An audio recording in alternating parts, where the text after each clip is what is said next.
Avec le miel, on a obtenu des prix au Salon de l'Agriculture. Avec la vanille l'an dernier, nous avons été lauréats, donc nous sommes dans cette démarche. Donc plantons donc des fleurs pour qu'il puisse y avoir du miel. Et le miel donne de la douceur. Et tout cela, comme j'ai dit, contribue au bonheur.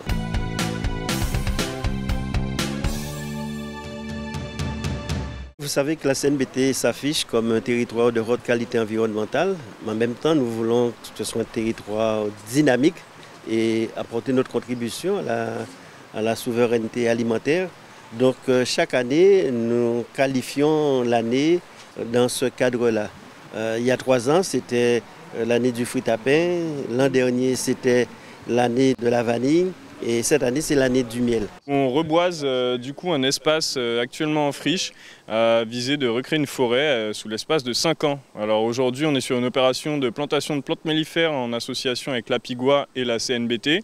Donc merci à ces 2 organismes de vouloir accompagner l'agriculture vers plus de résilience et d'aide au niveau de la biodiversité.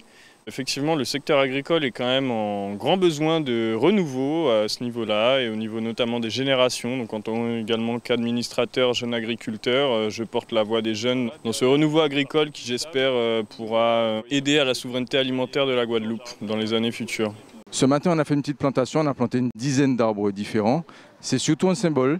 Mais derrière, il y a l'augmentation du potentiel mellifère, mais il y a aussi la mise en place d'un partenariat avec les agriculteurs pour que les apiculteurs puissent disposer de zones où déposer leurs ruchers et sensibiliser les agriculteurs à l'apiculture. Qui sait, demain, on aura peut-être des agriculteurs qui jouent le jeu, qui auront envie d'avoir des ruches à eux. Voilà, et on est prêt pour les former. Il n'y a aucun souci à ce niveau-là. Ici, aujourd'hui, on a pu sensibiliser déjà des élus de la CNBT ainsi qu'un public divers et varié, dont vous, les journalistes, qui, j'espère, repartiront avec un bagage sur la plantation en Saint-Tropez un peu plus conséquent que celui qu'ils avaient ce matin. On espère pouvoir continuer cette transmission avec des plus jeunes également. On parlait avec l'élu à la biodiversité de la communauté d'agglomération, notamment de créer peut-être une aire éducative terrestre avec les publics scolaires du voisinage, ce qui serait très intéressant pour le développement de ce projet qui se veut pilote sur de nombreux aspects, aussi bien sur la gestion d'espaces de biodiversité aquatique comme la mise en place d'espaces de biodiversité terrestre. Il y a tout un ensemble d'activités que nous mettons en place. Nous accompagnons par exemple les producteurs pour le salon de l'agriculture. Nous faisons pour la saveur avec des petits déjeuners sous le miel dans les écoles du territoire du Nord-Bastère. Et aujourd'hui, c'est planter des plantes mellifères de manière à ce que les abeilles puissent trouver suffisamment de fleurs pour produire du miel. Donc c'est un peu cet objectif. Mais en même temps aussi, cela permet d'accompagner nos agriculteurs, puisque nous avons signé une convention avec un jeune agriculteur du territoire. La signature de ce matin a marqué le début de cette opération qui, j'espère, séduira de nombreux agriculteurs pour permettre l'installation de nombreuses ruches et de nombreuses cultures mêlant biodiversité et production agricole dans les années à venir.